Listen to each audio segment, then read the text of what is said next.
اب یہاں سے سورہ فصلت، سورہ حامیم سجدہ شروع ہو رہا ہے۔ سورۃ فصلت مکیۃ وہی 53 آیۃ۔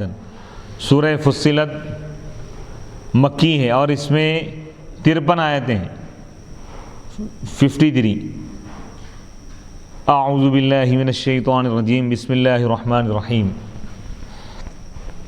اس کا ایک نام سورہ حامیم سجدہ بھی ہے۔ حامیم تنزیل من الرحمن الرحیم، کتاب فصلت آیاتہ قرآنا عربیا لقوم یعلمون، بشیرا ونذیرا فأعرض اکثرهم فهم لا يسمعون، وقالوا قلوبنا في أكنة مما تدعونا إليه وفي آذاننا وقر ومن بيننا وبينك حجاب فاعمل إننا عاملون۔ یہ 5 آیتیں ہیں۔ حامیم تنزیل من الرحمن الرحیم، اس قرآن کا، اس کتاب کا نازل کیا جانا ہے۔ یہ کتاب نازل کی گئی ہے رحمان و رحیم کی طرف سے، کی جانب سے، یعنی اس ذات کی طرف سے جو بے انتہا رحم کرنے والی ذات ہے۔ رحمان یعنی دنیا میں رحم کرنے والی ذات، رحیم آخرت میں، دین اور یعنی دنیا اور آخرت میں رحم کرنے والے پروردگار اللہ کی طرف سے یہ کتاب نازل کی گئی۔ کتاب، یہ وہ کتاب ہے فصلت آیاتہ، جس کی آیتیں مفصل طور پر بیان کی گئی، تفصیل کے ساتھ کھول کھول کر بیان کی گئی۔ قرآن عربی، یعنی اس حال میں کہ یہ عربی قرآن ہے، لقوم یعلمون، اس قوم کے لیے جو جانتی ہیں۔ بشیرن، یہ کتاب وہ ہے جو خوشخبری دینے والی ہے جنت کی ایمان والوں کو، اور یہ کتاب وہ ہے جو ڈرانے والی ہے ان لوگوں کو جو انکار کرنے والے ہیں، کافروں کو جہنم کے عذاب سے ڈرانے والی ہے۔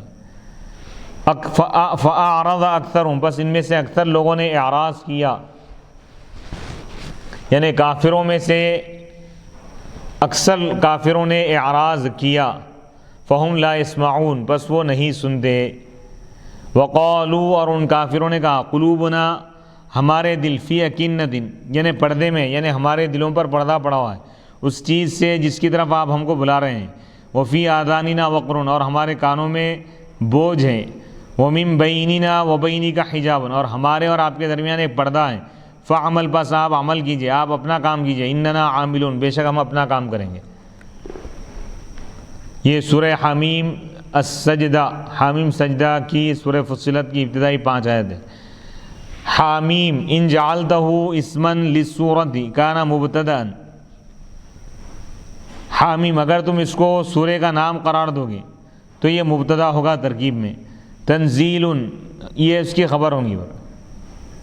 وَإِن جَعَلْتَهُ تَعْدِيدًا لِلْحُرُوفِ، اور اگر تم اس کو قرار دو گے حروف کو شمار کرنے کے طور پر، یعنی حروف مقطعات سمجھ کر اگر تم اس کو عنوان کے طور پر رکھو گے، کانا تنزیل، تو یہ تنزیل یہ خبر ہوں گی مبتدا محذوف کی، اور یعنی ھذا تنزیل من الرحمن الرحیم، اور کتاب بدل ہے تنزیل سے، کتابن جو آ رہا ہے یہ بدل ہے، تنزیل مبدل منہ ہے، یا خبر کے بعد یا کے بعد دوسری خبر ہے، او خبر مبتدا محذوف، یا مبتدا محذوف کی خبر ہے، یعنی ھذا کتاب، او تنزیل، یا تنزیل مبتدا ہے من الرحمن الرحیم اس کی صفت ہے، اور کتاب خبر ہے، کتاب خبر ہو، کتاب اس کی خبر ہے۔ تو اس میں کئی ترکیبیں بیان کی جا رہی ہیں۔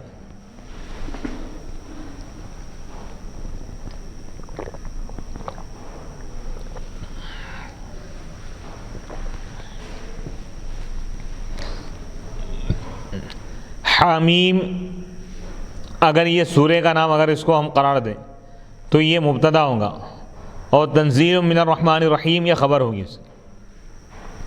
نہیں، اگر حامیم کو اگر حروف مقطعات کے طور پر اگر اس کو شمار کریں، ترکیب میں اگر اس کو نہ لائیں تو تنزیل یہ مبتدا محذوف کی خبر ہوں گی، ھذا تنزیل،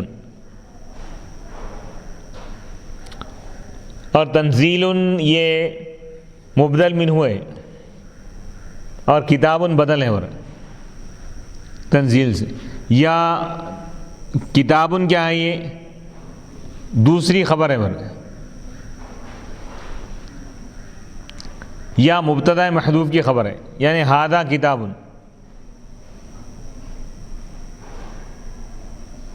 یہ تنزیل مبتدا ہے برا، من الرحمن الرحیم اس کی صفت ہے، اور کتاب خبر ہے اس کی۔ تنزیل من الرحمن الرحیم، تنزیل موصوف، من الرحمن الرحیم یہ صفت ہے، ایسا نازل کیا جانا جو رحمان و رحیم کی جانب سے۔ کتاب وہ یعنی ایسی نازل کی ہوئی چیز، ایسی نازل کی ہوئی چیز جو رحمان و رحیم کی جانب سے، رحمان و رحیم کی جانب سے نازل کی ہوئی چیز وہ کتاب ہے۔ تو یہ تنزیل من الرحمن الرحیم یہ مبتدا ہے، کتاب اس کی خبر ہوں گی۔ کتاب وہ کتاب فصلت آیاتہ جس کی آیتوں کو علیحدہ الگ الگ کر کے بیان کیا گیا، تفصیل کے ساتھ کھول کھول کر بیان کیا گیا، میزت الگ الگ کر دیا گیا ہے، وہ جعلت تفاصیل اور اس کو تفصیلی بنایا گیا، فی معانی مختلفہ مختلف معنوں میں، من احکام احکام بھی ہے، امثال بھی ہے، مواعظ موعظت ہے، نصیحت ہے، اور تذکیر ہے، تذکر ہے، ووعد اور وعدہ ہے جنت کا، ووعد ووعید اور وعیدیں ہیں، نافرمانی کرنے پر وعید بیان کی گئی، کفر اور شرک پر سخت ترین وعید اور دھمکی بیان کی گئی، ایمان لانے پر وعدہ ہے، نیک اعمال پر وعدہ ہے، عبادتوں کے انجام دینے پر وعدہ ہے، تقوی اختیار کرنے پر وعدہ ہے، ذکر کرنے پر وعدہ ہے، ذکر الہی کے اہتمام پر وعدہ ہے، عبادت پر وعدہ ہے، تمام نیک اعمال پر اللہ کی طرف سے وعدہ ہے آیتوں میں، اور گناہ کرنے پر وعید ہے، وغیرہ ذالک اور اس کے علاوہ کئی چیزیں ہیں۔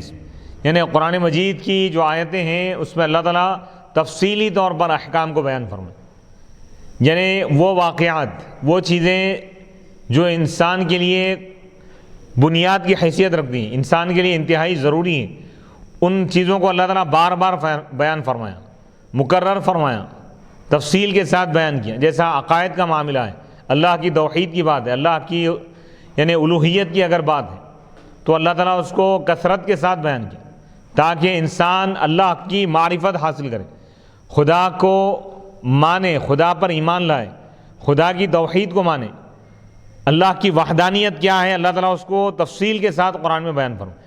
پھر نبی پاک علیہ الصلاۃ والسلام کی رسالت اور نبوت کو اللہ تعالیٰ قرآن میں بیان فرمائے، حضور کے خاتم النبیین ہونے کو اللہ تعالیٰ بیان فرمائے، قرآن کی حقانیت کو اللہ تعالیٰ بیان فرمائے، اور آخرت کے تصور کو اللہ تعالیٰ قرآن میں بیان فرمائے، جنت اور دوزخ کے حق ہونے کو اللہ تعالیٰ نے بیان فرمایا، فرشتوں کا ذکر اللہ تعالیٰ بیان فرمایا۔ تو اس میں کئی احکام بھی اللہ تعالیٰ بیان فرمائے، جیسے نماز کے احکام ہیں، روزے کے احکام ہیں، زکوٰۃ کے احکام ہیں، حج کے احکام ہیں، قربانی کے احکام ہیں، اور کئی احکام کو اللہ تعالیٰ بیان فرمائے، نکاح کے احکام ہیں، نکاح کے مسائل ہیں، طلاق کے مسائل ہیں، خلا کے مسائل ہیں، رضاعت کے مسائل ہیں، اور حضانت کے مسائل ہیں، تمام وراثت کے مسائل ہیں، میراث، نظام میراث کو اللہ تعالیٰ بیان فرمایا، میراث کے قوانین کو اللہ تعالیٰ بیان فرمایا، اور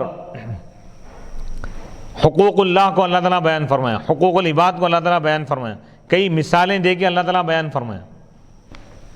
قرآن عربی یعنی اس حال میں کہ یہ عربی قرآن ہے، اس کو جو نسب آیا ہے اختصاص کی بنیاد پر ہے، یعنی اخص میں خاص کرتا ہوں قرآن عربی کو، یعنی میں مراد لیتا ہوں، یا مدح کی بنیاد پر، امدح قرآن عربی میں تعریف کرتا ہوں عربی قرآن، ای ارید بہذا الکتاب یعنی میں مراد لیتا ہوں اس مفصل تفصیلی کتاب سے، قرآن کو، من صفت ہی کہتا و کہتا جس کی صفت یہ ہے، او علی الحال یا حال کی بنیاد پر، اس حال میں کہ وہ عربی قرآن ہے، ای فصلت آیتوں یعنی اس کی آیتوں کو کھول کھول کر بیان کیا گیا، فی حال کونہ قرآن عربیا اس کے عربی قرآن ہونے کی حالت میں، لقوم یعلمون اس قوم کے لیے جو جانتی ہے، ای لقومین عرب قوم کے لیے، یعلمون جو جانتے ہیں اس چیز کو جو ان پر نازل کی گئی آیتیں وغیرہ، کیونکہ ان کی زبان میں من الآیات المفصلہ مفصل آیتیں، المبینہ جو بیان کی گئی ہیں، بلسانہم العربی ان کی عربی زبان میں، وَلِقَوْمٍ اور یہ لقومن کیا ہے، متعلق ہے تنزیل، یعنی قرآن کا نازل کیا جانا اس قوم کے لیے ہے جو جانتی ہیں، یا فصلت کے متعلق ہے اس کی آیتوں کو تفصیل کے ساتھ بیان کیا گیا اس قوم کے لیے جو جانتی ہے، وَالْأَظْهَرُ زیادہ واضح بات یہ ہے کہ یہ صفت ہے جیسا کہ ما قبل والے جملے صفت ہیں اور ما بعد والے، یعنی قرآن عربیًا، یعنی اس حال میں کہ وہ عربی قرآن ہے، اس حال میں کہ وہ عرب قوم کے لیے ہیں، بشیرً و نذیرًا، یہ دونوں صفتیں بھی قرآن کی قرآن بشیر بھی ہے، قرآن نذیر بھی ہے، قرآن مبشر بھی ہے، قرآن منذر بھی ہے، قرآن ڈرانے والا ہے گنہگاروں کو، نافرمانوں کو جہنم کے عذاب سے، اور کافروں کو، مشرکوں کو جہنم کے عذاب سے، اور قرآن خوشخبری دینے والا ہے ایمان والوں کو جنت کی، نیک عمل کرنے والوں کو جنت کی بشارت دینے والا۔ صفتانی لقرآن، قرآن کے یہ دو صفتیں ہیں قرآن کی۔ فَأَعْرَضَ أَكْثَرُهُمْ فَهُمْ لَا يَسْمَعُونَ، بس ان میں سے اکثر لوگ یعنی اکثر کفار قرآن سے منہ پھیر لیے، فَهُمْ لَا يَسْمَعُونَ، بس وہ قرآن کو نہیں سنتے، اَيْ لَا يَقْبَلُونَ، یعنی قرآن کو قبول نہیں کرتے، قرآن کی حقانیت کو قبول نہیں کرتے، قرآن کی تعلیمات کو قبول نہیں کرتے۔ یہ تمہارے اس قول سے ہیں، تشفعت الی فلان، فلاں کے پاس میں سفارش کیا، فلم یسمع قولی، بس وہ میری بات نہیں سنا۔ کیا مطلب؟ بات سنا لیکن قبول نہیں کیا۔ قبول نہ کرنے کو کبھی نہ سننے سے بھی تعبیر کیا جاتا، فلاں شخص بات نہیں سن رہا ہے، کیا مطلب؟ یہ جیسے والدین اگر کہیں کہ بچہ بات نہیں سنا، بات نہیں سن رہا، بات سنا لیکن سن کر عمل نہیں کر رہا، قبول نہیں کر رہا۔ کوئی بات سن کر قبول نہ کرنا ایسا ہی ہے گویا کہ نہیں سننے کی طرح ہے، یعنی وہ لوگ قرآن سے منہ پھیر لیے، قرآن کو نہیں سنتے، یہ مراد ہے کیا؟ عرب کے لوگ کفار بھی قرآن سنے لیکن اس پر عمل نہیں کیا، اس کو قبول نہیں کیا، اس پر ایمان نہیں لائے۔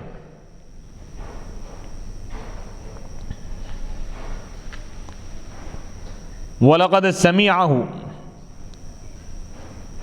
وَلَكِنَّهُ لَمَّا لَمْ يَقْبَلْهُ وَلَمْ يَعْمَلْ بِمُقْتَضَاهُ فَكَأَنَّهُ لَمْ يَسْمَعَهُ، یقیناً جب کہ وہ اس کو سنا، سفارش کو سنا، لیکن جب وہ اس کو قبول نہیں کیا اور اس سفارش کا جو تقاضا تھا اس پر عمل نہیں کیا تو گویا کہ اس کو سنا ہی نہیں۔ وَقَالُوا قُلُوبُنَا فِي أَكِنَّةٍ أَغْطِيَةٍ جَمْعُ كِنَانٍ وَهُوَ الْغِطَاءُ مِمَّا تَدْعُونَا إِلَيْهِ مِنَ التَّوْحِيدِ وَفِي آذَانِنَا وَقْرٌ ثِقْلٌ يَمْنَعُ مِنْ اسْتِمَاعِ قَوْلِكَ وَمِنْ بَيْنِنَا وَبَيْنِكَ حِجَابٌ سِدْرٌ وَهَذِهِ تَمْثِيلَاتٌ لِنَبْقِ قلوبهم عن تقبل الحق واعتقاده كأنها في غلف وأغطية تمنع من نفوذه فيها ومجّ إسماعهم له كأن برها صمما عنده ولتباعد المذهبين والدينين كأن بينهم وما هم عليه وبين رسول الله صلى الله عليه وسلم وبين ما هم عليه وبين رسول الله صلى الله عليه وسلم وبين ما هو عليه حجابا ساترا وحاجزا منيعا من جبل أو نحوه فلا تلاقي ولا ترائي فاعمل على دينك إننا عاملون على ديننا أو فاعمل في إبطال أمرنا إننا عاملون في إبطال أمرك وفائدة زيادة من أن الحجاب ابتدأ منا وابتدأ منك فالمسافة المتوسطة لجهتنا وجهتك مستوعبة بالحجاب لإفراغ لا فراغ فيها ولو قيل بيننا وبينك حجاب لكان المعنى أن حجابا حاصل وسط الجهتين۔ وقالوا، اور ان کافروں نے کہا، قلوبنا ہمارے دل، فی اغطیۃ پردے میں، فی اکنۃ کنان کی جمع کنہ، غطاء کی جمع اغطیہ، معنی یہ ہے کہ ڈھکن، یعنی ہمارے دل بند ہے اس چیز سے جس کی طرف آپ ہم کو بلا رہے ہیں، یعنی توحید کے جس پیغام کی طرف آپ ہم کو دعوت دے رہے ہیں اس کو سننے سے، اس کو قبول کرنے سے ہمارے دل بند ہیں، پردے پڑے ہوئے دلوں میں۔ وفی آذاننا وقرن، اور ہمارے کانوں میں بوجھ ہے، ایسا بوجھ ہے جو ہم کو روکتا ہے آپ کی بات کو سننے سے۔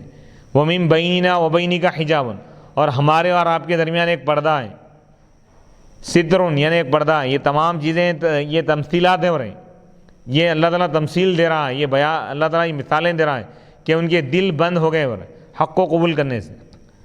واعتقادی کأنہ گویا کہ ان کے دل پردوں میں پڑے ہوئے، اور ایسے پردے پڑے ہوئے ان کے دلوں پر جو حق کے ان کے دلوں میں گھسنے سے روکتے ہیں، اور ان کے کانوں میں حق کی بات داخل ہونے سے کانوں کو روک رہے ہیں، گویا کہ ان کے کانوں میں بہرا پن ہے۔ وَلِتَبَاعُدِ الْمَذْهَبَيْنِ، اور دو مذہب دور دور ہے برے، نبی کا جو مذہب ہے مذہب حق، مذہب توحید ہے، یہ اور کافروں کا جو مذہب ہے شرک اور کفر، دونوں میں زمین و آسمان کا فرق ہے۔ تو اس لیے اب یہ لوگ کیا کہنے لگے کہ جس چیز پر یہ کفار و مشرکین ہیں وہ چیز، اور اللہ کے رسول علیہ الصلوۃ والسلام جس چیز پر قائم ہے یعنی دین حق، دونوں کے درمیان ایک پردہ ہے، یعنی ان کافروں کے درمیان اور اللہ کے رسول علیہ الصلوۃ والسلام کے درمیان ایک ایسا پردہ ہے جو روک رہا ہے، جیسا کہ پہاڑ ہے یا اس جیسی چیزیں۔ فلا تلاقیہ، پس دونوں مل نہیں سکتے، دونوں ایک جگہ ہو نہیں سکتے۔ فعمل، اے رسول آپ اپنے دین پر عمل کیجئے، ہم اپنے دین پر عمل کریں۔ ای فعمل، یعنی آپ عمل کیجئے، آپ کام کیجئے، فی ابطال امرنا، ہمارے معاملے کو باطل اور بیکار قرار دینے میں، بے شک ہم کام کرتے رہیں گے، آپ کے حکم، آپ کے دین کو ہم باطل قرار دینے میں ہم کوشش کرتے رہیں گے۔ وفائدۃ الزیادۃ من جو لے کے آئے نا، ومن بیننا، ہمارے درمیان سے اور آپ کے درمیان ایک پردہ ہے۔ من کیوں لے کے آئے پہ؟ من ابتدا کے لیے آتا ہے، یہ بتانے کے لیے کہ ان الحجابہ، کہ پردے کی ابتدا ہماری طرف سے ہوئی اور آپ کی طرف سے ہوئی، پس وہ مسافت جو ہمارے اور آپ کی جہت کے درمیان ہے یہ گھیری ہوئی ہے، گھری ہوئی ہے پردوں سے، یعنی پورے پردے پڑے ہوئے، اس میں کوئی خالی جگہ نہیں ہے، کوئی خلا نہیں ہے، کوئی گیپ نہیں ہے۔ قل انما انا بشر مثلکم، یہ آیت نمبر 6 ہے سورہ فصلت، سورہ حامیم سجدہ کی۔ قل، اے رسول آپ فرما دیجئے، قل انما انا بشر مثلکم یوحی الی انما الہکم الہ واحد فاستقیموا الیہ واستغفروہ وویل للمشرکین الذین لا یؤتون الزکاة وهم بالآخرۃ هم کافرون ان الذین آمنوا وعملوا الصالحات لهم اجر غیر ممنون۔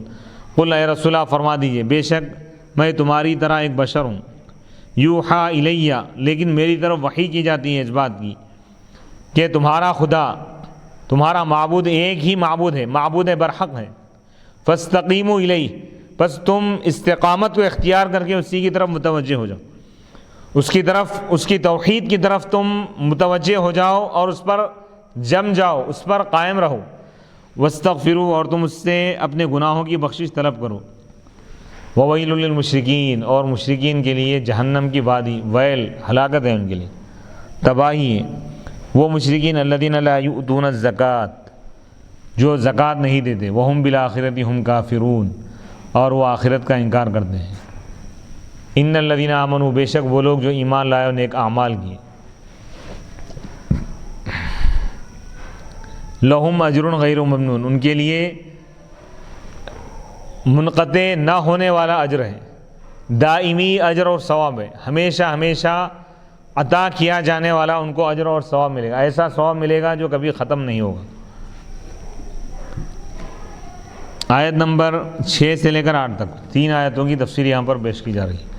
قل، اے رسول آپ فرما دیجئے، انما انا بشر مثلکم، بے شک میں تمہاری طرح ایک بشر ہوں، یوحا الیہ، میری طرف وحی کی جاتی ہے کہ تمہارا معبود ایک ہی معبود ہے، معبود واحد ہے، تمہارا خدا ایک ہی خدا ہے۔ ھذا جواب لقولہم، یہ ان کے اس قول کا جواب دے رہے ہیں۔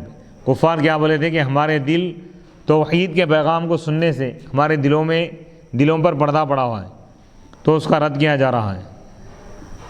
ووجہ انہ قال لهم، کہ اللہ کے رسول نے کافروں سے فرمایا تھا، انی لست بملک، بے شک میں فرشتہ نہیں ہوں، میں تو تمہاری طرح بشر ہوں، وقد اوحی الیہ، جبکہ میری طرف وحی کی گئی ہے، دونکم، تمہاری طرف نہیں، فصحت نبوتی، تو میری نبوت صحیح ہے وحی کے ذریعے، وحی کی جانے کی وجہ سے میری طرف، وانا بشر ہوں، جبکہ میں ایک بشر ہوں، واذا صحت نبوتی، اور جب میری نبوت صحیح ہے، درست ہے، دلائل سے ثابت ہے، وجب علیکم، تو تم پر واجب ہے میری اتباع کرنا، وفیما یوحی الیہ، اور میری طرف جن چیزوں کی وحی کی گئی ہے ان میں سے ایک بات یہ ہے کہ تمہارا معبود برحق ہے، ایک خدا کو مانو تو یہ بات ماننا تم پر واجب ہو گیا ہے۔ فاستقیموا الیہ، فاستووا الیہ، بس تم اس کی طرف متوجہ ہو جاؤ، اللہ کی طرف، بالتوحید، توحید کو اختیار کر کے، واخلاص العبادت، عبادت کو اللہ کے ساتھ خاص کرتے ہوئے، غیر ذاہبین یمینا ولا شمالا، دائیں اور بائیں جانب نہ جاتے ہوئے، ولا ملتفتین الی ما یسول لکم الشیطان، اور اس چیز کی طرف متوجہ ہوئے بغیر جو شیطان تمہارے لیے آراستہ کرتا ہے، من اتخاذ الاولیاء، اولیاء اور شفعاء یعنی بتوں کو اور غیر اللہ کو خدا بنانے کا جو شیطان تمہیں وسوسہ ڈال رہا ہے اس کی طرف تم متوجہ مت ہو، توحید کو اختیار کرو، واستغفروہ من الشرک، اور تم اللہ سے بخشش مانگو، مغفرت طلب کرو، توبہ کرو اللہ کی بارگاہ میں، شرک سے، کفر سے، وویل للمشرکین، کیونکہ مشرکین کے لیے ہلاکت ہے، بڑی تباہی ہے ان کے لیے۔ مشرکین کون ہے؟ الذین لا یؤتون الزکاۃ، مشرکین وہ ہیں جو زکوٰۃ نہیں دیتے، زکوٰۃ نہ دینے والے کو اللہ تعالیٰ مشرک فرما رہا ہے قرآن، ای لا یؤمنون بوجوب الزکاۃ، جو زکوٰۃ کے واجب ہونے پر ایمان نہیں لاتے، جو زکوٰۃ کی فرضیت کا انکار کرنے والا ہے وہ مشرک ہے، کافر ہے وہ، ولا یعطونہا، اور وہ زکوٰۃ دیتے بھی نہیں، او لا یفعلون، یا زکوٰۃ سے مراد کیا ہے؟ پاکیزگی پر، یعنی مشرکین وہ کام نہیں کرتے جس کے ذریعے وہ پاک ہو جائیں، یعنی وہ ایمان نہیں لا رہے ہو، ایمان کے ذریعے باطن کی پاکی ہو رہا ہے، باطن کی صفائی ہے، باطن کا تزکیہ ہے، ایمان کے ذریعے باطن کا نکھار ہے، باطن کی ترقی ہے، باطن کی چمک ہے، باطن کی صفائی ہے، وہ لوگ ایمان نہیں لاتے۔ وہم بالآخرۃ ہم کافرون، اور وہ آخرت کا انکار کرتے ہیں، بالبعث یعنی مرنے کے بعد دوبارہ اٹھائے جانے کا وہ انکار کرتے ہیں، والثواب ثواب کا انکار کرتے ہیں، والعقاب عذاب کا انکار کرتے ہیں۔ وإنما جعل منع الزکاة مقرونا بالکفر بالآخرۃ لأن أحب شيء إلى الإنسان ماله وهو شقيق روحه فإذا بذله في سبيل الله فذلك أقوى دليل على استقامته وصدق نيته ونصوع طويته وما خدع المؤلفة قلوبهم إلا بلمضة من الدنيا فقرت عصبيتهم ولانت شكيمتهم وما ارتدت بنو حنيفة إلا بمنع الزكاة وفيه بعث للمؤمنين على أداء الزكاة وتخويف شديد من منعها۔ وإنما جعل منع الزکاة، زکوٰۃ نہ دینے کو، زکوٰۃ کے روکنے کو ملا دیا گیا کفر کے ساتھ، کفر بالآخرت یعنی آخرت کے انکار کے ساتھ اس کو جوڑ دیا گیا، یعنی زکوٰۃ کا نہ دینا آخرت کا انکار کرنا ہے، زکوٰۃ کا نہ دینا آخرت کا انکار کرنا ہے، اور اس کے ساتھ کیوں ملایا گیا اس کو؟ لأن أحب شيء، کیونکہ انسان کے پاس سب سے زیادہ پسندیدہ چیز اس کا مال ہے، اور اس کی دولت ہے، اس کا سرمایہ ہے، اس کی ثروت ہے، وہ ہوا شقیق روحی، اور وہ انسان کی روح کے ساتھ جڑا ہوا ہے، روح کا بھائی ہے، یعنی انسان دولت سے ایسی ہی محبت کرتا ہے جیسے اپنی جان، اپنی روح سے محبت کرتا ہے، بس جب وہ اللہ کی راہ میں خرچ کرتا ہے اس مال کو تو یہ اس کے استقامت کی سب سے مضبوط دلیل ہے، یعنی آخرت پہ جس کو جتنا زیادہ یقین ہوگا وہ اتنا ہی زیادہ زکوٰۃ دینا، وہ صدق نیتی، اور اس کی نیت کی سچائی پر، اس کی نیت کی پاکیزگی پر، اور اس کی نیت کے اخلاص پر، اس کے باطن کی پاکیزگی پر یہ سب سے مضبوط دلیل ہے۔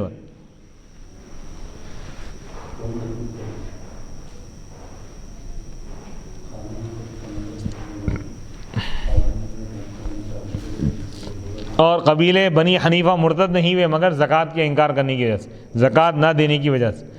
وفیہ بعث للمؤمنین، جیسے خلیفہ اول حضرت سیدنا ابو بکر صدیق رضی اللہ تعالیٰ عنہ مانعین زکوٰۃ، وہ لوگ جو زکوٰۃ ادا نہیں کرتے تھے، آپ ان سے جہاد کا اعلان فرمائیں، اور فرمائیں کہ واللہ لو منعونی عقالا لجاہدتہم علی منعہ، اگر یہ لوگ ایک رسی بھی جو حضور کے زمانے میں یہ لوگ صدقے میں زکوٰۃ میں دیا کرتے تھے، اگر اس کو روک لیں گے لوگ تو میں زکوٰۃ کے روکنے پر، زکوٰۃ نہ دینے پر ان سے جہاد کروں گا فرمائیں، اور اس میں ایمان والوں کو ابھارنا ہے زکوٰۃ کے دینے پر، ادائیگی پر، اور زکوٰۃ کے روکنے ایمان والوں کو ابھارنا ہے، زکوٰۃ کی ادائیگی پر، یعنی زکوٰۃ کو ادا کرنا چاہیے. وہ تخویف شدید، اور سخت ترین اس میں خوف دلانا ہے، یعنی ڈرانا ہے کس سے؟ زکوٰۃ کو روکنے سے. زکوٰۃ کو تو کوئی مان رہا ہے لیکن ادا نہیں کر رہا، تو ادا کرنے میں تاخیر کرنے پر بھی وعید ہے.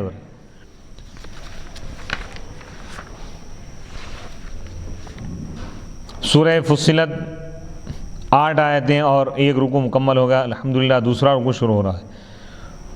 قل انکم لتکفرون بالذی خلق الارض فی یومین وتجعلون له اندادا ذلک رب العالمین وجعل فیہا رواسی من فوقہا وبارک فیہا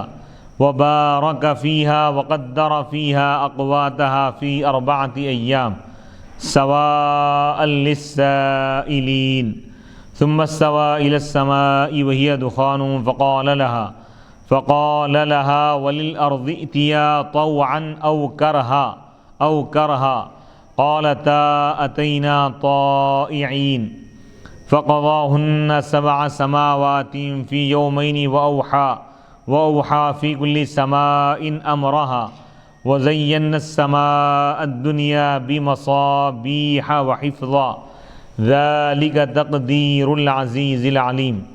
قل اے رسول آپ فرما دیجئے، آیت نمبر 9 ہے.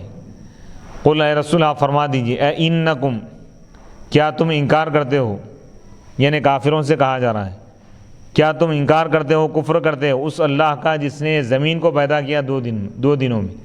وتجعلون له اندادا، کیا تم اس کے لیے ہمسروں کو بناتے ہو، کیا تم اس کے لیے شریک قرار دیتے ہو، کیا اس کے سوا اور کو تم خدا مانتے ہو. ذالک رب العالمین، جبکہ وہی اللہ رب العالمین ہے، تمام عالمین کا رب ہے، پالن ہار ہے. اب آیت نمبر 10 شروع ہو رہی ہے سے. وجعل فیہا رواسی من فوقہا، اور اس نے یعنی اللہ نے اس میں اس زمین میں پہاڑوں کو پیدا کیا، من فوقہا اس کے اوپر یعنی زمین کے اوپر. وبارک فیہا، اور اللہ تعالیٰ اس زمین میں برکتیں عطا فرمائے. وقدر فیہا اقواتہا، اور اللہ تعالیٰ اس زمین میں اس کی روزیوں کو اللہ تعالیٰ مقدر فرما دیا، اس کا فیصلہ فرما دیا، مقرر فرما دیا. فی 4 ایام، 4 دنوں میں. سواء للسائلین، یہ سب برابر ہے سوال کرنے والوں کے لیے. اب یہاں سے آیت نمبر 11 شروع ہو رہی. ثم استوى الی السماء، پھر اللہ تعالیٰ آسمان کا ارادہ فرمایا. وہی دخان، جبکہ وہ دھواں تھا، یعنی آسمان دھوئیں کی شکل میں تھا. تو اللہ تعالیٰ نے اس دھوئیں سے فرمایا، آسمان سے فرمایا، وللارض، اور زمین سے فرمایا، ائتیا طوعا، تم دونوں خوشی سے آ جاؤ اطاعت کرتے ہوئے، یا مجبور ہو کر آ جاؤ، یعنی وجود میں آ جاؤ. تم چاہو یا مت چاہو، اللہ جو چاہے گا وہ ہونا لازمی ہے. یعنی اللہ تعالیٰ زمین اور آسمان سے فرمایا کہ تم دونوں وجود میں آ جاؤ. طوعا، یا تو خوشی سے آ جاؤ، اگر تم خوشی سے تیار نہیں ہوں گے تو اللہ اپنی قدرت اور قہاریت سے تم کو وجود میں لائے گا. اللہ کی کمال قدرت اللہ تعالیٰ بیان فرما رہا. قالتا، تو زمین اور آسمان نے کہا، اتینا طائعین، ہم وجود میں آ گئے تیری اطاعت کرتے خوشی سے. فقضاہن 7 سماوات، اللہ تعالیٰ، یہ آیت نمبر 12 ہے. اللہ تعالیٰ 7 آسمانوں کو پیدا فرمایا، بنا دیا. فی یومین، 2 دنوں میں. وَأَوْحَى فِي كُلِّ سَمَاءٍ أَمْرَهَا، اور ہر آسمان میں اللہ تعالیٰ وحی کیا، امرہا اس کا حکم، ہر آسمان میں کیا کیا ہونا ہے اس کا آرڈر اللہ تعالیٰ دے دیا. پہلے آسمان میں اتنے فرشتے اور یہ کام کرنا ہے، تمام چیزیں ہو گئی. اللہ جو چاہ رہا ہے ہوتی جا رہی ہے ہر چیز. یہی اللہ کی ربوبیت کی نشانی. وَزَيَّنَّا السَّمَاءَ الدُّنْيَا، اور ہم نے آسمان دنیا کو، اس آسمان کو جو زمین کے قریب ہے، جو دنیا کے قریب ہے، اس کو ہم نے سجا دیا، آراستہ کر دیا. بِمَصَابِيحَ، چراغوں سے. ستاروں کو اللہ تعالیٰ چراغ فرما رہا. جیسے انسان اپنے گھر کو لائٹ سے روشن کرتا ہے، اللہ اس کائنات کو اللہ تعالیٰ ستاروں سے روشن کرو. یعنی اس کی روشنی اتنی زیادہ ہے کہ پوری کائنات کو روشن کر رہے ہیں ستارے. چاند روشن کر رہا ہے، ستارے روشن کر رہے ہیں. وحفظا، اور حفاظت کے لیے ہم یہ ستاروں کو بنائیں. یعنی شیاطین اگر آسمانوں کے قریب آ کر کوئی بات اگر سننا چاہے تو یہ ستارے ان کو جا کے ٹکراتے ہیں، ان کو جلا دیتے ہیں شیاطین. ذالک تقدیر العزیز العلیم، یہ اس اللہ کا فیصلہ ہے، اس کا اندازہ ہے جو غالب ہے اور جاننے والا ہے۔ قل اے رسول اللہ فرما دیجیے، آیت نمبر 9 سے لے کر 12 تک چار آیتوں کی تفسیر۔ تو ان 4 آیتوں میں اللہ تعالیٰ اپنی قدرت اور آسمان اور زمین کی تخلیق اللہ تعالیٰ کس طرح فرمایا ہے، اور اس میں کیا کیا چیزیں رکھا ہے، اور اس میں کیا کیا حکمتیں ہیں، اس کو بیان فرمایا اللہ تعالیٰ۔ بیان فرما کر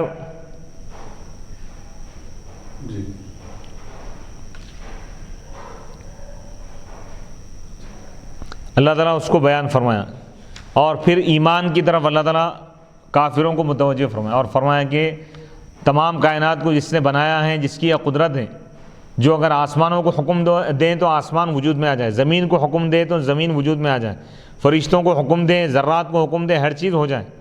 اللہ کی یہ شان قدرت ہے، وہ جو چاہے کر سکتا ہے۔ تو وہی رب العالمین ساری کائنات کا رب ہے، وہی وحدہ لا شریک ہے۔ تو انشاءاللہ اگلی نشست میں ہم آیت نمبر 9 سے لے کر انشاءاللہ آیت نمبر 9 سے ہم درس کا آغاز کریں گے۔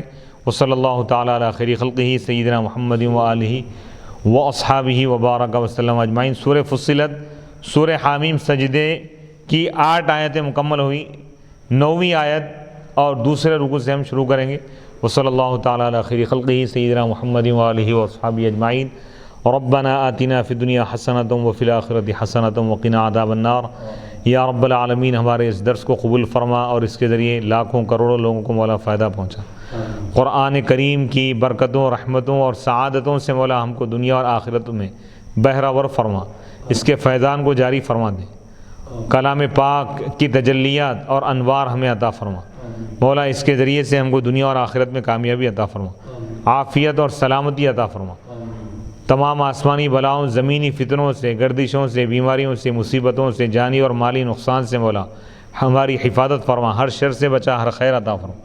ہم کو اور ہمارے متعلقین اور اہل خانہ کو مولا صحت اور عافیت عطا فرما، سلامتی عطا فرما، اور جتنے لوگ مولا اس تحریک اور اس کار خیر میں مولا شامل ہیں، سب کو اپنی نعمتوں اور رحمتوں سے بہرہ فرما۔ خصوصاً جناب سید محمد عبد الواسع حسینی امان اللہ صاحب اور ان کے اہل خانہ کو مولا صحت اور عافیت عطا فرما، اور ان کے بچوں کو صحت اور عافیت عطا فرما مولا۔ جو قرآن پاک کی خدمت انجام دے رہے ہیں مولا، احادیث مبارکہ کی خدمت کر رہے ہیں، اس کو عوام تک اور پوری دنیا تک پہنچا رہے ہیں مولا، سب کو قرآن کے آیتوں کے صدقے میں مولا شفائے کلی، شفائے کاملہ عاجلہ عطا فرما مولا۔ ظاہری اور باطنی، جسمانی اور روحانی ہر قسم کی بیماریوں سے مولا شفا اور صحت عطا فرما۔ یا رب العالمین زندگیوں میں سکون اور عافیت، سلامتی عطا فرما، گھروں میں خیر و برکت اور رحمتوں کا نزول فرما، ہر قسم کی پریشانیوں سے مولا ہمارے گھروں کو محفوظ فرما دے، ہر شر سے بچا۔ قرآن مجید کی برکتوں کو مولا ہمارے گھروں میں نازل فرما، ہماری زندگی میں مولا نازل فرما۔ ہم کو دنیا اور آخرت میں اس قرآن پاک کی برکت کے ذریعے مولا دنیا اور آخرت میں کامیابی عطا فرما، صحت اور عافیت عطا فرما۔ نبی پاک علیہ الصلاۃ والسلام کے صدقے طفیل ہماری ان تمام دعاؤں کو قبول فرما، والحمد للہ رب العالمین۔